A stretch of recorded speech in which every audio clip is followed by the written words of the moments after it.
લીધા, ના થયું, પેલું થયું ને હોવા થઈને ધમલ થઈને સરસ સમયસર પોતાની જિંદગીમાં બધું કરી લેવું ને એ પણ સશક્તિકરણ છે. સાચા નિર્ણયો સાચા સમયે લઈને એ નિર્ણયોને સાચા પુરવાર કરવા એ પણ સશક્તિકરણ છે. આપણે બધા ક્યાંક ને ક્યાંક કશેક ને કશેક એવી રાહ જોઈને બેસીએ છીએ કે હજી આ નથી સારું, હજી આ નથી સારું, હજી આ નથી સારું. મારે તમામ સ્ત્રીઓને પૂછવું છે કે આપણે ગાડી ખરીદવા જઈએ તો શું જોઈને ગાડી લઈએ છીએ? એની બોડી, કલર, હા કે ના? શું જોઈએ? મશીન. મશીન જોઈએ ને, કેટલા હોર્સ પાવર, કેવા ટાયર, કેટલા ગિયર, કેટલી એવરેજ, હા કે ના? કે પછી સુપર દેખાતી હોય એટલે કે આ આપી દો, આ બેસ્ટ છે, હા કે ના? તો પછી વ્યક્તિત્વમાં કેમ આપણે મશીન નથી જોતા અને દેખાવ જોઈએ છે? ભીતરનું મશીન કેવું છે એ અગત્યનું છે. આપણી હેલ્થ, આપણી મેન્ટલ હેલ્થ, આપણી સ્ટ્રેન્થ, આપણું સત્ય, સંજોગો સામે ઝઝૂમવાની આપણી શક્તિ એ આપણી ભીતરનું મશીન છે. બોડી ગમે તેટલું રૂપાળું હોય, તમને બધાને પૂછું કે ઐશ્વર્યા રાય જેવી રૂપાળી અડો ને તો મેલી થઈ જાય, શરીરમાં ક્યાંય ડાઘો ના હોય એવી છોકરી હોય, રૂપનો અંબાર. આજે જ જોજો દિવ્ય ભાસ્કરમાં હશે ને ગુજરાત સમયમાં, ગુજરાત સમાચારમાં એડ હશે, ઊંચી પાતળી ગોરી સુશીલ સંસ્કારી. બધાને આવી છોકરી જોઈતી હોય. જેટલી મેટ્રિમોનિયલ જાહેરાતો આજે તમે જોશો ને એમાં લખ્યું હશે ઊંચી પાતળી ગોરી સુશીલ સંસ્કારી. આ ગુણો બધાને જોઈએ. પછી એકની અંદર બીજી એડ હોય છે નિર્દોષ ડિવોર્સી, એટલે પોતે જ કેવું નિર્દોષ છું. કોકને તો કહેવા દો. આ દુનિયામાં કોઈએ એમ કીધું છે કે દોષી ડિવોર્સી છે, પરણવું છે? આપણે બધા જ આવા છીએ. સવાલ એ છે કે આ પરિસ્થિતિમાં દાખલા તરીકે તમારે તમારા જીવન સાથીની પસંદગી કરવાની છે, તમારી કારકિર્દીની પસંદગી કરવાની છે, તમારા પૈસા ઇન્વેસ્ટ કરવાની પસંદગી કરવાની છે. ચલો ત્યાં આવી જાઓ. કેટલી સ્ત્રીઓને ખબર છે કે મ્યુચ્યુઅલ ફંડ શું છે? કેટલી સ્ત્રીઓને, હા એટલે બે હાથ ઊંચા થયા, મની લોન્ડરિંગ શું છે એવું ખબર છે કોઈ? આપણે કહેવાતા ભણેલા ગણેલા સમાજમાં રહીએ છીએ. પી ચિદમ્બરમનો દીકરો મની લોન્ડરિંગમાં પકડાયો. આ મની લોન્ડરિંગ શું છે એવું તમને કોઈ પૂછે તો આપણને ખબર છે. શ્રીદેવી મરી ગઈ અને શું થયું એ વિશે આપણે બધાએ ચર્ચા કરી, પણ મની લોન્ડરિંગ શું છે એ વિશે આપણને ખબર નથી. રણબીર ને દીપિકા છૂટા પડી ગયા કે ભેગા છે એ વિશે આપણને બધાને ખબર છે. લેટેસ્ટ ફેશન શું છે, પલાઝો કે લેગિંગ્સ, એ વિશે આપણને ખબર છે. પણ આપણને એ નથી ખબર કે આ દેશમાં પૈસાનું ઇન્વેસ્ટમેન્ટ ક્યાં કરવું, સ્ત્રીઓને કેટલી હોમ લોન મળે છે, મેડિક્લેમ કેમ લેવો જોઈએ, કયો મેડિક્લેમ સારો છે, આવી કોઈ માહિતી આપણે મેળવવાના મૂડમાં જ નથી. અને પછી આપણે કહેવું છે શું? તો કે સશક્તિકરણ. ઇન્ડિપેન્ડન્સનો અર્થ એ છે કે તમારો જીવન સાથી, તમારી કારકિર્દી, તમારું ઇન્વેસ્ટમેન્ટ, તમારી હેલ્થ, તમારી જિંદગીની સમસ્યાઓ વિશે તમે જાતે નિર્ણય કરો. Decide for yourself. તમારા પૈસા ક્યાં ઇન્વેસ્ટ કરવા એનો નિર્ણય તમે જાતે કરો. પીપીએફ નામનું એક ખાતું છે, પબ્લિક પ્રોવિડન્ટ ફંડ. આ પીપીએફ ના ખાતા કેટલી સ્ત્રીઓ પાસે છે એવું તમે આ દેશમાં પૂછો તો તમને ખબર પડે કે આ પબ્લિક પ્રોવિડન્ટ ફંડનું ખાતું, જેમાં ટોટલ ટેક્સ ફ્રી આવક જમા કરી શકાય છે, એ આવક કમાતી સ્ત્રીઓ પણ પોતાના પીપીએફ ના ખાતા ખોલતી નથી. કેમ? તો કે પીપીએફ શું છે? નવી સાડીની દુકાન ખોલી એની આપણને ખબર છે. યાજ્ઞિક રોડ પર પાણીપુરી ક્યાં મળે છે એની આપણને ખબર છે. પણ આ દેશમાં શું ચાલી રહ્યું છે એને વિશે આપણને કાંઈ ખબર નથી. म्यूचुअल फंड में इन्वेस्ट करो, आप 500 रुपए में भी कर सकते हैं. अभी एड તમે જુઓ કે સહી હે પેલો કે ને આપણે તરત સર્ફિંગ કરી નાખીએ. વિચારો. મારે હિસાબે અહીં હું આજે જે વાત કરવા આવી છું ને એ વાત એ છે કે સશક્તિકરણ છે ને એ સ્વતંત્ર નિર્ણય કરવાની તાકાત છે. તમારો પોતાનો નિર્ણય તમે કરો અને નિર્ણય કરવા માટે તમારી પાસે માહિતી જોઈશે. માહિતી મેળવવી એ પણ સશક્તિકરણ છે. અને ફાલતુ ચીજોની માહિતી નહીં, જિંદગીમાં ખરેખર કઈ ચીજ ક્યાંથી શું થશે એની માહિતી. કેટલી સ્ત્રીઓ પોતાનું નેટ બેન્કિંગ કરી શકે છે? વોટ્સએપ તો બધા ફોરવર્ડ કરીએ છીએ. તમારે ઘેર કોઈ બેગ ભરીને કચરો આપી જાય તો એનું તમે શું કરો? શું કરો? સવારના પોરમાં તમે દરવાજો ખોલો અને સરસ પ્લાસ્ટિકની ડીસન્ટ થેલીની અંદર તમને કોઈ ગંદો બધો બટાકાની ચોલ ને કાંદાના ચોલ ને ચાનો પુચ્ચો ને એવું આપી જાય તો એનું તમે શું કરો? બોલો, ફેંકી દો ને. તો વોટ્સએપ કેમ ફોરવર્ડ કરો છો? કોઈ તમને કચરો નાખી જાય તમારા ફોનમાં એટલે એ કચરો તમારે થોડો થોડો બધે આપી આવો, વાડકી વાડકી ભરી. એને પોતાનો કચરો તમારે ત્યાં ઠાલવ્યો, તમે એનો કચરો થોડો થોડો કરીને બીજે ઠાલવી આવો. સવારના પોરમાં જ્ઞાનના તમાચા ધડાધડ મારે. આમ કરવું જોઈએ ને આમ ના કરવું જોઈએ ને જીવનમાં આમ છે ને. હું તો મને બહુ બધા કોઈ હું વોટ્સએપ વાપરું છું કારણ કે હું ક્યાંય હોઉં, કોઈ લોકેશન શેર કરવા માંગે, કોઈ બીજું કંઈ કરવા માંગે તો મારી પાસે નેટ હોવું જોઈએ. હું એવા લોકોને ફોન કરીને મેસેજ લખીને કહી દઉં છું કે બિનજરૂરી ફોરવર્ડ ન મોકલવા, નમ્ર વિનંતી છે. જરાય એને સારું ખોટું ખરાબ સાચું લાગશે એવો વિચાર કર્યા વગર. શેને માટે આ ફોરવર્ડ્સ તમારે વાંચવા છે? શેને માટે આ ગોસિપનો ભાગ બનવું છે? અને ફાલતુ જેવા જોક્સ એકબીજાને મોકલે, ફાલતુ જેવા વિડીયો એકબીજાને મોકલે, ફાલતુ જેવી ચીજો એમાં કેટલો સમય તમે વ્યતીત કરો છો? ખરેખર તમારી પાસે નેટ હોય તો ગૂગલ ખોલો અને જગતને જાણો. અમિતાભ બચ્ચને હોલીની શુભકામના એની ગ્રેન્ડ ડોટરને આપી, એનો વિડીયો ફરે. અરે શેને માટે? બધા દાદા આપે જ. કોઈ દાદા એવા જોયા છે કે ઉંચકીને છોકરાને હોળીમાં નાખી દે? એમાં શું એને ઉપકાર કર્યો એની ગ્રેન્ડ ડોટરને આશીર્વાદ આપીને? મને સમજાવો. ચાલ, આઈ એમ સિરિયસ અબાઉટ ઇટ કે એને એવું શું કરી નાખ્યું કે જેનો વિડીયો ફરવો જોઈએ? જસ્ટ બીકોઝ એ અમિતાભ બચ્ચન છે એટલે એ બહુ આશીર્વાદનું મહત્વ વધી ગયું? આપણા દાદાજીએ આપણને આશીર્વાદ આપ્યા એનું મહત્વ નથી, એનો વિડીયો ફેરવો ને કે મને પણ મારા દાદાજીએ આશીર્વાદ આપ્યા, એમાં આપણને રસ નથી. સશક્તિકરણનો પહેલો પણ તોય 11-12 ધોરણમાં મમ્મી એકદમ હાજર થઈ જાય અને કે મિતુલભાઈને કે જરા મારે તમારી સાથે વાત કરવી જાય. ટાઈમસર આવે છે, ભણે છે, ક્લાસમાં ધ્યાન આપે છે. આવી સરપ્રાઈઝ ચેકિંગ કોઈ દાડો કર્યું આપણે? ના. સંતાનનું નથી કરતા, પતિનું કરીએ. ખરેખર કોનો ફોન તપાસવો જોઈએ? ટીનેજ બાળકનો. એમાં આપણે રસ નથી લેતા. બિચારા 40-45 વર્ષના પતિ કોકની સાથે વોટ્સએપ પર વાત કરતા હોય તો આપણે સિંગડા નીકળી આવે. કોણ છે, શું છે, શું કરશે? ભાગી જશે.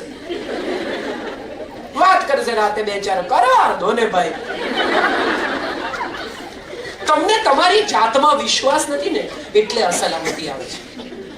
મને મારામાં શ્રદ્ધા હોય ને, હું તો ઘણીવાર મજાક કરું છું. સંજય ફોટોગ્રાફર છે, મારા હસબન્ડ, અને બહુ છોકરીઓના ફોટા રોજ પોર્ટફોલિયો કરે. સુંદર છોકરીઓ, જુવાન છોકરીઓ, બધી જે ફિલ્મ એક્ટ્રેસ બનવા માંગતી હોય, મોડેલ બનવા માંગતી હોય, કોઈ પ્રોડક્ટની મોડલિંગ કરતા હોય તો છોકરીઓ બધી રોજ એને મળે. તો મને ઘણા લોકો પૂછે છે કે તમને એવું ના થાય જુવાન છોકરીઓ સાથે બહારગામ જઈને ફોટા પડે ને? ત્યારે હું હંમેશા કહું કે જેને લઈ જવો એને અઠવાડિયું રાખે, પાછો આપી દેશે ને મને પગે લાગશે. તમે નાખી એટલો વિશ્વાસ નથી તમને તમારી જાતમાં યાર. સશક્તિકરણ એટલે સ્વયંમાં શ્રદ્ધા. બીજા ઉપાડી જશે એવી શ્રદ્ધા નહીં, હું રાખી શકીશ એવી શ્રદ્ધા. મોટા ભાગના લોકોને શ્રદ્ધા શું છે કે જો સહેજ તક મળી ને તો બીજા લઈ જશે. અરે એ શ્રદ્ધા ન કહેવાય, એને અસલામતી કહેવાય. હું કેટલી બધી સ્ત્રીઓને એવું કહું છું કે ખરેખર જો કોઈનામાં રસ લેતા હોય ને તો 2-4 દાડા લઈ જોવા દો. એને પોતાને જ સમજણ પડી જશે કે આમાં ક્યાંય કશું છે નહીં, ઘેર જમવા ગરમ રોટલી ભાખરી આવું જ પડે. આ શ્રદ્ધા સાથે જીવવું એ સશક્તિકરણ છે. પોતાના સંબંધમાં શ્રદ્ધા, પોતાના ઇન્વેસ્ટમેન્ટમાં શ્રદ્ધા, પોતાના સ્નેહમાં શ્રદ્ધા, પોતાના સમર્પણમાં શ્રદ્ધા.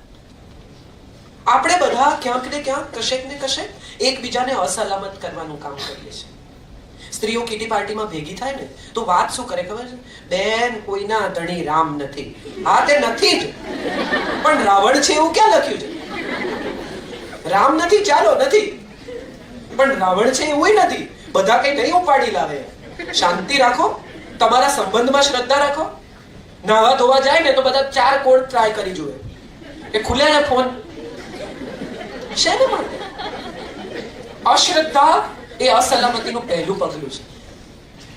તમારી અસલામતી એ તમે બીજામાં ટ્રાન્સફર કરો છો. માં પણ પોતાની દીકરીને કે બહુ છૂટ નહીં આપવાની, કારણ કે તમારા ડીએનએમાં આવ્યું, તમે તમારી નેક્સ્ટ જનરેશનમાં ટ્રાન્સફર કરી. ઉલટાનું દીકરીને એમ કહેવાનું કે બેટા આટલો સ્નેહ છે તારી વચ્ચે, અસલામત નહીં થતી, ક્યાંય નહીં જાય. તમે જે વિચારો એ થાય. આવું બધું આજકાલ લોકો વોટ્સએપ પર બહુ ફોરવર્ડ. Positive thinking. આ પોઝિટિવ થિંકિંગ શું છે? સૌથી પહેલું પોઝિટિવ થિંકિંગ તો એ છે કે મને મારી જાતમાં શ્રદ્ધા છે. હમણાં એકવાર એક કાર્યક્રમ પૂરો કરીને હું રાતના 11 વાગ્યાથી નીકળી. હું સામાન્ય રીતે ઘરે જતી રહું છું. મારી ડ્રાઈવર જે મારા નોર્મલ છે તે નહોતા આવ્યા, એમની ટેક્સી નહોતી ને બીજા ભાઈની ટેક્સી હતી. એ ભાઈ કોણ જાણે ક્યાંથી દારૂ પી આવ્યા અને અમે કુવાડવા પહોંચ્યા. જયભાઈને પણ ખબર છે, વિતુલભાઈને પણ આ વાત ખબર છે. અમે કુવાડવા પહોંચ્યા અને એ માણસે આમ સ્ટીયરિંગ પર માથું ઢાળી દીધું. 11:15 નો સમય રાત્રે. મેં એમને કહ્યું કે રાજુભાઈ તમે પાછળ બેસી જાઓ. 11:15 વાગે અજાણી ગાડી. મેં જિંદગીમાં પહેલા એ ગાડી ચલાવી નહોતી, આ મારી ગાડી નહોતી. મેં ચલાવી. જેમની ટેક્સી હતી એમને ફોન કર્યો. એમણે મને કહ્યું કે તમે ક્યાં સુધી આવશો? મેં કીધું લીંબડી ગંગા જમના સુધી આવીને સુઈ જઈશ. હું 7:30 અહીંથી ગઈ. રાજુભાઈને મેં ચોટીલા ઉતારી દીધા, પૈસા આપ્યા, એમનો ફોન આપ્યો. મેં કીધું ભાઈ તમે ઉતરી જાઓ, પીધેલા માણસને હું નહીં લઈ જઈ શકું. હું ગાડી લઈ લીંબડી ગઈ, સુઈ ગઈ. એ ભાઈ આવ્યા બીજી ગાડી લઈને, પોતાનો ડ્રાઈવર લઈને, અને અમે 2 ગાડીઓ પાછા અમદાવાદ પહોંચ્યા સવારે 4 વાગે. હું આને સશક્તિકરણ કહું છું. રસ્તામાં બેસીને હાય હાય હવે હું શું કરું? ડ્રાઇવિંગ શીખી જવું, બેન્કિંગ શીખી જવું, મેડિક્લેમની પોલિસી કઈ છે, ક્યાં છે, કેશલેસ છે કે કેશલેસ નથી એ શીખી જવું. પર્સનલ એક્સિડન્ટ મેડિક્લેમ હોવો જ જોઈએ. આ સશક્તિકરણ છે. લિપસ્ટિક કઈ વાપરવી ને રેવલોનના મસ્કરા સારા આવે છે, ખરાબ આવે છે, અને ફેર એન્ડ લવલી કામનું છે કે BB 24/7 કામનું છે? કાંઈ કામનું નથી. છેલ્લે તમને જો કંઈ કામમાં આવશે તો તમારી મેડિક્લેમ પોલિસી કામમાં આવશે, તમારું નેટ બેન્કિંગ કામમાં આવશે, તમને પેટીએમ વાપરતા આવડે છે કે નહીં એ કામમાં આવશે, તમને ડેબિટ કાર્ડ કેવી રીતે વાપરવું એ કામમાં આવશે. આ વસ્તુઓ શીખો. રેસીપી નહીં ફોરવર્ડ કરો ને તો આખી જિંદગી ભાખરી શાક ખાઈ શકાશે. એનાથી વધારે કઈ ફલાફલ ઘેર બનાવવાનું કોઈ કારણ જ નથી. આખા વર્ષમાં 2 વાર ફટાફલ ખાવા અને ઘેર બનાવવાની કડાકૂટ કરવી ના. બહાર જઈને ખાઈ આવો. ચાઇનીઝ બનાવે, ઝીણું ઝીણું સમારે સવારથી મંડે, હાંજ પડે કે હું તો ચાઇનીઝ ઘરે જ બનાવું છું. ના બનાવો. કોઈ તમને કહેતું નથી કે બનાવો. બટન ટાંકતા આવડે છે એ શીખો. આ અગત્યનું છે. તમારું કબાટ જાતે ગોઠવો છો, તમારું બાથરૂમ જાતે ધુવો છો. તમને તાવ આવે તો તમને ખબર છે કે પેરાસિટામોલ કોને કહેવાય? તમને ખબર છે કે એન્ટી ડિપ્રેસન્ટ ગોળીઓ ખાવાથી આપણી 60% દવાઓ એન્ટી ડિપ્રેસન્ટ ધરાવે છે. મૂડ એલિવેટ કરી નાખે. મૂડ એલિવેટ કરે એટલે બ્લડ પ્રેશર હાઈ થાય. બ્લડ પ્રેશર હાઈ થાય એટલે આપણને એ પડે સારું લાગે. કેટલા બધા લોકો જાણ્યા વગર એકબીજાને દવા પ્રિસ્ક્રાઇબ કરે છે.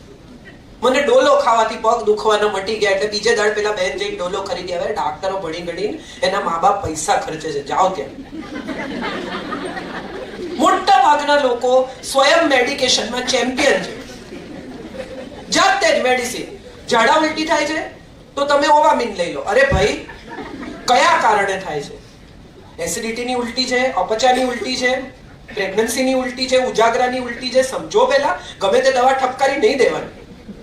એન્ટીબાયોટિક લઈ લે લોકો. હું એવા કેટલા લોકોને ઓળખું છું કે એઝિથ્રાલ બીજાને પ્રિસ્ક્રાઇબ કરી દે. એઝિથ્રાલ લઈ લો. અરે એઝિથ્રાલ લેવાતી હશે? અને એ બી 1000 મિલીગ્રામની ને 500 મિલીગ્રામની દવાઓ લોકો એકબીજાને આવી રીતે પ્રિસ્ક્રાઇબ કરે. મલ્ટીવિટામિન પણ દરેક માણસના શરીરમાં જુદી જરૂરિયાત છે. કોઈકને B12 ની જરૂર છે, કોઈકને કેલ્શિયમની જરૂર છે, કોઈકને બીટા કેરાટીનની જરૂર છે. તમે મને આ ખાવાથી બહુ સારું લાગે છે માટે તમે ઠપકારો ના. શેલકાલ લઈ લો, કેલ્શિયમની દવા. અરે શેલકાલ લેવાથી હાડકા ક્યારેક બરડ પણ થાય. 3 મહિના કેલ્શિયમ લઈને 1 મહિનાનો બ્રેક લેવો પડે. બહુ ઓછા લોકોને આ ખબર. ઠપકારે રાખે. બહુ જ ઓછા લોકોને આ ખબર છે. કોબીના પરાઠા કરે ને તો કોબીનું પાણી નીચોવી નાખે, કોરા કરી નાખે. એ પાણીથી લોટ બાંધો કારણ કે એમાં મેક્સિમમ કેલ્શિયમ છે. હું આને સશક્તિકરણ કહું છું કે આવડે છે. મગ બાફવા હોય તો 1 કલાક પલાળી રાખો અને બાફતી વખતે એમાં સહેજ મીઠું નાખો તો કોઈ પણ કઠોળ જલ્દી ચડે અને એનું પ્રોટીન સચવાઈ રહે. આ ખબર છે? એ બહુ અગત્યનું છે. રણબીર ને દીપિકાને પ્રેમ થયો કે નથી થયો એ નહીં ખબર હોય તો જિંદગીમાં તકલીફ નહીં પડે. પણ આ નહીં ખબર હોય તો જિંદગીમાં તકલીફ પડશે. 30 વર્ષની ઉંમર પછી સ્ત્રીઓએ પ્રોટીન લેવું જ જોઈએ કારણ કે પ્રોટીન એ તમારા B12 માં મદદ કરે છે. એની આપણને કોઈને ખબર નથી. હું મગ ખાઉં ને તો મને ગેસ થઈ જાય. આવું કઈ છે જ નહીં. ગેસ એટલા માટે થાય છે કારણ કે આપણા જીવનમાંથી શ્રમ ઘટી ગયો છે. ઝાડુ વાળો, જીમમાં જવાની કોઈ જરૂર નથી. નક્કી કરો કે સવારે ઝાડુ હું વાળીશ, મારા ઘરમાં કચરો. આ જીમ જ છે. ડસ્ટિંગ માટે, ઝાડુ પોતા માટે બાઈ હોય અને સવારે કે મારે પછી જીમમાં જવાનો ટાઈમ છે.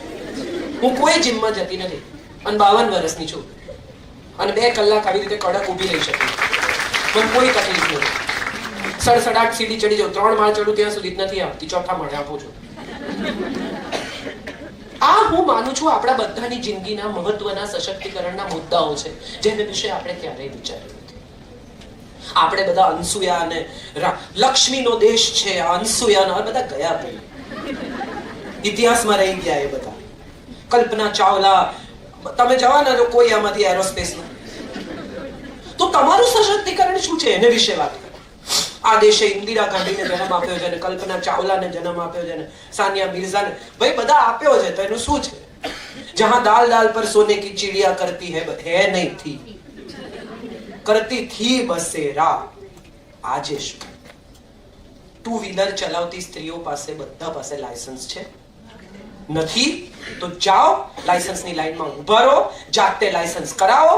હું એને સશક્તિકરણ કરું છું. ફોર્મ ભરતા શીખો. વિઝાનું ફોર્મ ભરતા કેટલા લોકોને આવડે છે? કોઈને નથી આવડે. કેમ? એજન્ટ છે ને ભરશે. આપણે બધા જ આવા છીએ. હું હમણાં લાયસન્સ કરાવવા ગઈ, બહુ મજાની વાત છે આ તો, ખરેખર સાંભળવા જેવી વાત છે. અમીબેન, મારો પાસપોર્ટ છે એ કાજલ ઓઝા વૈદ્યના નામનો છે. Kajal Ojha, AKA, also known as Vaidya. આવો મારું લીગલ ડોક્યુમેન્ટ છે. મેં છાપામાં એડ આપી, પછી એફિડેવિટ કર્યું અને મારો પાસપોર્ટ કાજલ ઓઝા વૈદ્ય, હું 2 સરનેમ લખું છું, બરાબર. પછી મેં મારી પ્રોપર્ટી ખરીદી, તો પ્રોપર્ટીમાં પણ મારું નામ કાજલ ઓઝા વૈદ્ય છે. મારું આધાર કાર્ડ પણ કાજલ ઓઝા વૈદ્યના નામનું છે. થઈ શકે છે, બરાબર. આ બધું પૂરું થયું પછી હું લાયસન્સ કરાવવા ગઈ, રિન્યુ કરાવવા. એટલે કાજલ ઓઝાના નામનું લાયસન્સ હતું કારણ કે મેં તો 22 વર્ષે કરાવેલું, પછી 20 વર્ષ થયા, લાયસન્સ પૂરું થયું, ટેસ્ટ આપ્યો, બધું પરફેક્ટ, કોઈ પ્રોબ્લેમ નહીં. આઈસાઇટ મને હજી ત્યાં સુધી દેખાય, કોઈ સવાલ નહીં, બધું પૂરું થયું. પછી પેલા બેન પાસે હું ગઈ, એટલે આમ મારા હાથમાં ફોર્મ જોઈને કે 2 સરનેમ ના લખાય. તો બેન, મારો પાસપોર્ટ લીગલ નેશનલ ડોક્યુમેન્ટ 2 સરનેમનું છે, પણ કે અમને નથી એવી રજા. મેં કીધું નેશનલ ડોક્યુમેન્ટ જો 2 સરનેમનું હોય તો પછી લાયસન્સ તો નેશનલ ડોક્યુમેન્ટ છે જ, એટલે તમારે એક નેશનલ ડોક્યુમેન્ટ પાસપોર્ટ જ્યારે કાજલ ઓઝા વૈદ્ય લખે છે ત્યારે બાકીનું બધું, મારું બેંક એકાઉન્ટ કાજલ ઓઝા વૈદ્યના નામ, બધું જ, મારો ફોન કાજલ ઓઝા વૈદ્યના નામનો છે, બધું ડોક્યુમેન્ટ બધા મારી પાસે ઓરિજિનલ. એટલે મને કે પણ ના લખાય, તમે કાજલ દિગંત ઓઝા રાખો ને, તમારા ફાધરનું નામ છે ને. મેં કીધું હા મારા ફાધરનું નામ છે. તો કે એ રાખો, તમારે ના હસબન્ડનું લખવું હોય તો ના, પણ મારે હસબન્ડનું રાખવું છે. તો કે તો હસબન્ડનું રાખવું હોય પછી ફાધરનું કાર્ડ નાખો. એટલે મેં કીધું ના, મારે બંને રાખવું છે. તો કે તો પછી કાજલ સંજય વૈદ્ય રાખો. આ દલીલે મારી સાથે કરે છે, પાછળ 25 માળાની લાઈન છે. એટલે મને કે તો પછી તો હસબન્ડનું રાખો, કાજલ સંજય વૈદ્ય. એટલે મેં કીધું ના, મારે નથી રાખવું. કે કેમ, વિધવા છો? સિરિયસલી, હું જરાય કોઈ પણ પ્રકારના એક્ઝાજરેશન વગર કહું છું. એટલે મેં કીધું ના, છૂટાછેડા થઈ ગયા? તો ના, મારે બંને નામ લખવા છે, પણ બેન ના લખાય. ત્યાં સુધી હું લાઈનમાં ઊભી રહી અને કોઈ પણ પ્રકારની ઓળખાણ વાપર્યા વગર મારે આ લાયસન્સ મારી જાતે કોઈ પણ પ્રકારના લાઈન તોડ્યા વગર એક નોર્મલ માણસ લાયસન્સ કરાવે એવી રીતે મારે કરાવવું હતું. એટલે હું ઉપર ગઈ આરટીઓની ઓફિસમાં. એટલે ઉપર જઈને મેં એમને કહ્યું, મેં કીધું સર, અરે આવો આવો કાજલબેન, આમ તેમ. એમને એમ કે હું એવી રીતે આવી છું, મારે ટેસ્ટ નથી આપવો, કઈ નથી કરવું, આ ખાલી મારું લાયસન્સ. એટલે એમણે જો બધું તો થઈ ગયું છે. મેં કીધું આ બધું થઈ ગયું છે સર, પણ પેલા બેન 2 નામ લખવાની ના પાડે છે. એટલે હસી પડ્યા. મેં એમને આખો ડાયલોગ કહ્યો કે આવું થયું, એટલે હસી પડ્યા. પછી મને કે બેન, ખરેખર દુઃખની વાત જ એ છે કે અહીંયા બારી પર બેસનાર છે ને એની પાસે માહિતી જ નથી. તમે વિચારો કે આ દેશમાં જે લાયસન્સ બનાવે છે એની પાસે પણ માહિતી નથી. કેમ? કારણ કે માહિતી મેળવવાની એમણે દરકાર જ કરી નથી. હું એફિડેવિટ લઈને ગઈ છું, પાસપોર્ટ છે, આધાર કાર્ડ છે, પ્રોપર્ટીના પેપર્સ છે, બેંક એકાઉન્ટ છે, આટલા બધા ડોક્યુમેન્ટ્સ છતાં એ મને એમ કહે છે કે 2 નામ ન લખાય. કેમ? તો કે એના મગજમાં એવું બેસી ગયું છે. આપણે બધા જ આવા થતા જઈએ છીએ.